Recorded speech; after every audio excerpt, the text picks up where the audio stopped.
100 seconds of recent tea. There was a lot of talks around Elon Musk and Mark Zuckerberg holding a cage fight. Two of the richest men in the world getting into a cage fight? I don't watch boxing, but this I'm watching. But how did this all start? We now go back to Elon Musk buying Twitter at a historical and astronomical price of $4 billion. He himself actually admitted Twitter will not bring him more fortune. He says he's buying Twitter to help humanity. For free speech platform, whether you like it or not, Elon Musk has very strong opinions. Quote, at its heart, wokeness is divisive, exclusionary, and hateful. Basically, it gives people armored with false virtues so they can be cruel and mean. Quote. Now, I'm not saying I agree or disagree with him. It is Elon's opinion. Anyway, he's CEO of Tesla, owner of Twitter. Of course, he casually semi-manages Solar City and The Boring Company. And he wants to create Truth GPT to counter the political correctness. All the while getting into scandals with women, which makes me think he has great stamina. Which in turn could say he actually might be a pretty good fighter. However, with his leadership, Twitter is falling in brand recognition rankings, losing people.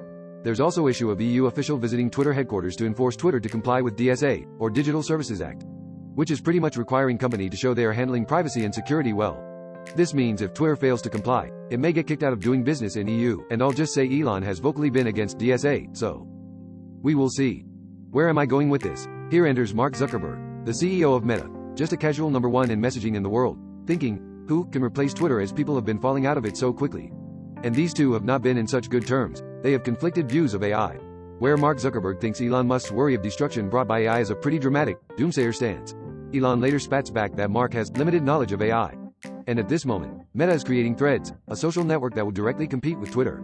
I will just remind you that Elon Musk paid $4 billion, and Twitter is falling out of favor. And he's not so happy about Mark Zuckerberg.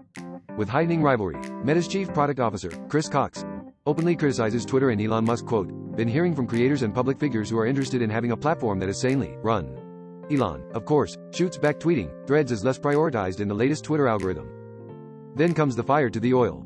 Someone pretty much says Mark will kick your ass, Elon. And let me tell you, men can be very petty, and hearing from someone that his rival will hand his butt over is hard to take in.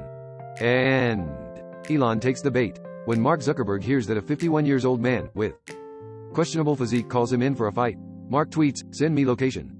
A famous phrase used by former UFC champion Khabib to pick his next opponent. Elon then replies back, Las Vegas Octagon, making this event very realistic. Then we have other analysts jumping in to weigh in the match. Now this is getting ridiculous. Why would you seriously start analyzing and betting on who would win? We need to be adults here. So here's an analysis I find very interesting. Elon age 51, Zuckerberg 39. Elon is 4 inches taller at 5 feet 11. Elon is apparently 178 pounds. But probably 10 years ago, seeing his recent Greek vacation photos, Elon comes in huge at net worth of $236 billion compared to Zuckerberg's $103 billion. This must mean Elon Musk wins, right?